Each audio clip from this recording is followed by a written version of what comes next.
मनोज जरांगेंनी काय केलंय? मनोज जरांगेंनी आंदोलन करून कुठेतरी चूक केली असं म्हणणाऱ्यांना हा जबरी चपराक बसलाय.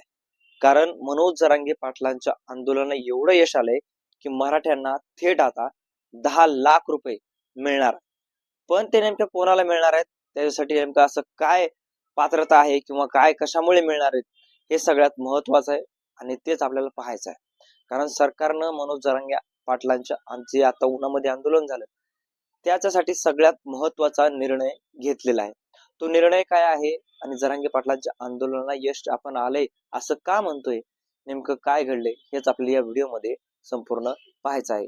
नमस्कार, मी रणजित. मुद्दा हक्काच्या या चॅनलवर तुम्ही नवीन असाल तर चॅनलला सबस्क्राईब करा, कारण आपल्या चॅनलवर आपण असेच वेगवेगळे विविध माहितीपूर्ण व्हिडिओज खास तुमच्यासाठी बनवत राहत असतो. मंडळी, मनोज जरांगे पाटील आंदोलनाला बसले होते आणि बरेच नेते, ओबीसीचे नेते असतील किंवा बरेच लोक जे आहेत ते मनोज जरांगे पाटलावर टीका करताना आपल्याला पाहायला मिळाले. ते कशामुळे? तर फक्त एका गोष्टीमुळे, ते म्हणजे मनोज जरांगे पाटील आधी म्हणले होते मुंबईला की राजा हो, आपण जिंकलो, मग आपल्याला कुठलीही आंदोलनाची गरज नाही, अशा प्रकारचं म्हणले होते. पण त्याच्यामध्ये जे जिंकले तर होतेच, असं नव्हतं की जिंकले नाहीत. कारण जो निर्णय 70 वर्षापासून प्रलंबित होता, तो निर्णय त्या दिवशी सरकारनं घेतलेला होता.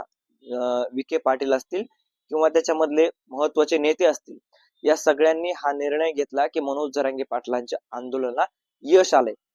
आणि त्यांनी ते मुंबईमध्ये जाहीर सुद्धा केलं.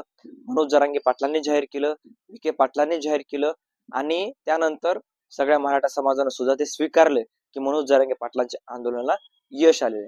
39 लाख कुणबी प्रमाणपत्र जे आहेत ते मराठवाड्यामध्ये किंवा महाराष्ट्रामध्ये वाटण्यात आले आणि 39 लाख मराठे जे आहेत ते कुणबी आणि मराठा एकच आहेत हे सिद्ध झालं.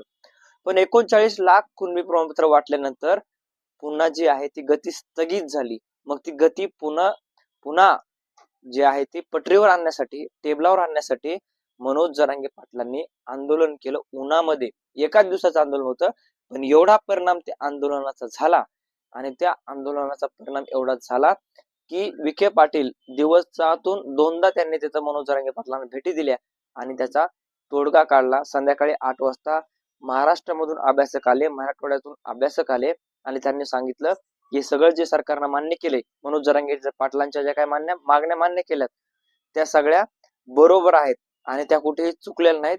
किंवा मनोज जरांगे पाटलांनी ज्यासाठी आंदोलन केलं होतं, ज्यासाठी उपोषण केलं होतं, त्यासाठी सगळ्यात महत्वाची गोष्ट सरकारने मान्य केली होती आणि ती म्हणजे मराठ्यांना 10 लाख रुपये प्रत्येकी दिलेत. का दिलेत? तर ज्या मराठा बांधवांनी आपलं बलिदान दिले, म्हणजे मराठा आरक्षणासाठी आपला जीव दिलाय, त्या मराठा बांधवांना प्रत्येकी 10 लाख रुपये म्हणजे 3,40,00,00,000 आतापर्यंत सरकारनं जाहीर केलेत. त्याच्या आधी मला वाटतंय कितीतरी दिवस झाले हा प्रश्न प्रलंबित होता किंवा कितीतरी जीव गेले होते, पण सरकारनं कुठलीही पावले याच्यामध्ये उचलली नव्हती. मात्र मनोज जरांगे पाटलांच्या आंदोलनाचा एवढा परिणाम झाला की सगळ्यात महत्वाचं, त्यांनी सगळे जे आहेत ते नावं घेतलेले आहेत, यादी काढलेली आहेत, यादी काढून सगळ्यांना पैसे वाटण्यास सुरुवात केलेली आहे, त्यांची नावं घेतलेली आहेत. त्याच्यामुळे मनोज जरांगे पाटलांच्या आंदोलनाला यश आलंय. आणि मनोज जरांगे पाटलांनी आंदोलन का केलंय, हा सगळ्यात महत्वाचा प्रश्न होता आणि त्याचं उत्तर या प्रश्नामध्ये आता मिळालेलं आहे. त्याच्यामुळे मनोज जरांगे पाटील जे करतात, ज्या त्यांची रणनीती असते ती अगदी योग्यच असते, हे पुन्हा एकदा सिद्ध झालेले आहे. तुम्हाला काय वाटते या सगळ्या गोष्टीबद्दल? तुमचं मत कमेंट मध्ये नक्की कळवा.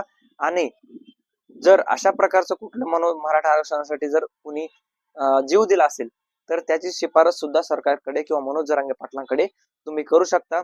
त्याला सुद्धा नक्कीच मदत मनोज जरांगे पाटील यांच्याकडून किंवा मनोज जरांगे पाटील सरकारकडे शिफारस करून तुमच्या परिवाराला मदत जाहीर करू शकतात. तुमचं मत कमेंट मध्ये नक्की कळवा. भेटूयात व्हिडिओ मध्ये, तोपर्यंत धन्यवाद.